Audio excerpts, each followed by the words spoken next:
በእርግጠኝነት የምነግራችሁ ከየትኛውም ጫፍ ጊዜውን ገንዘቡን ሰውቶ ሐይቅ የመጣ ሰው ቢያንስ ታሪክ ሳይማር ፍቅር ሳይጎነጭ ደስታና ሰላምን ሳይከናነብ ወደ መጣበት አይመለስም። እኛ ትናንትና ማታ በዚህ ከባቢ በእግር ስንንቀሳቀስ ያስተዋልነው ነገር ታሪክ ብቻ የሰው ፍቅር ብቻ ሳይሆን አየሩ በራሱ ሰላም ያለው የማይጠገም መሆኑን ነው። የዚህ ጸጋ ባለቤት ስላደረጋችሁ ፈጣሪን እያመሰገንኩ እናንተም እንኳን ደስ ያላችሁ ልላችሁ እወዳለሁ። ይሄ ብቻ አይደለም። ይህ ከባቢ ወሎ የአራቱ ዜማዎች ቅኝት መገኛ ነው። የአራት ዜማዎች ቅኝት መገኛ በዋዛ ፈዛዛ መሆን አይቻልም። ቅድም በግርድፉ እንዳነሳሁት የብዙ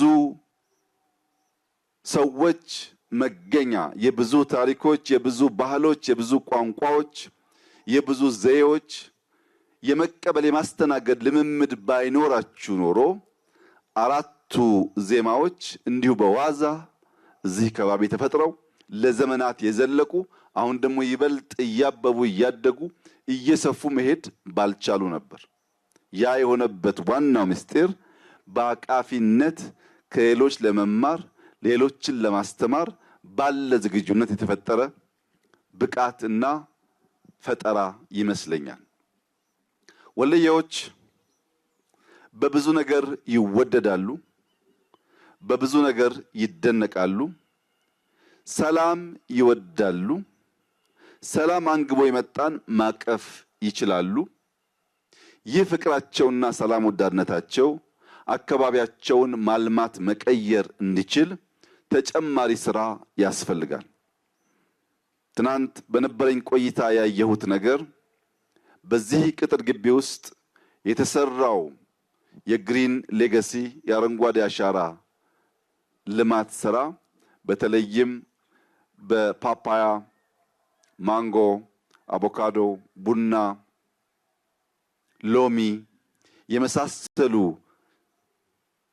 አትክልት የተከሉበት ግቢ መሆኑን ሳይ ዙሪያውን በሙሉ ሐይቅ፣ ለውሃው ቀረብ ያሉ ቤቶች ትንሽ ወደ ኋላ ገፋ አርገን ዙሪያውን በሙሉ ፍሩት ብንተክልበት እዚህ ያሉ ስራ ወዳድ አባቶች የከባቢውን ማህበረሰብ አስተባብረው የክልሉን መንግስት አስተባብረው በሐይቅ ዙሪያ በሙሉ የገጠመ ፍሩት ቢሆን እዚያ ፍሩት ውስጥ ደግሞ መንቀሳቀስ የሚያስችል ወክወይ ቢኖር ከፍሩቱ ራቅ ብለን ከብቶች፣ ዶሮዎች የምናረባበት ከባቢ ቢኖር የዶሮና የከብቱን ተረፈ ምርት ለፍሩቱ ማዳበሪያ እያደረግን ከፍሩቱ የሚተርፈውን ምርት ለከብቶቹ ምግብ እያደረግን ከተፈጥሮ ጋር ብናስማማው ሐይቅ ውብ ግሪን ብቻ ሳትሆን የጥጋብ መንደር ትሆናለች። የጥጋብ መንደር እንድትሆን ፈጣሪ ምን ከለከለን? ለም አፈር፣ ንጹህ ውሃ፣ በስራ የሚያምኑ አባቶች፣ በትብብር የሚያምን ህዝብ በዚህ ስፍራ አለ። ይህንን አስተናስለን አሁን በሰራነው ሳንረካ ቀጣዩን ምዕራፍ በጋራ ብንጀምር ሐይቅ ለብዙዎች የታሪክ ብቻ ሳይሆን የውበት መገኛ ስለምትሆን ለሐይቅ እስጢፋኖስ አባቶች፣ ለሼኮች ያለኝ መልእክት የከባቢው ህዝብ እናንተን ስለሚሰማ አናስተኛው። ጥቂት ተኝቶ ብዙ የሚሰራ ቢሆን ለልጆቹ የለማ ያማረ የተተፈረፈን ከባቢ ጥሎ ማለፍ ስለሚችል መንግስት በሁሉም በሚቻለው መስክ ከጎናችሁ ይሆናል።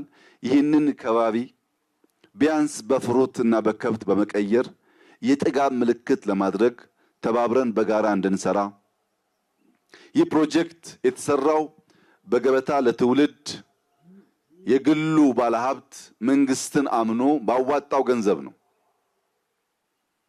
በላይነህ ክንዴ ከከፈልነው ከጠየቅነው አሻግሮና አስበልጦ ለህዝቡ መስራት ችሏል።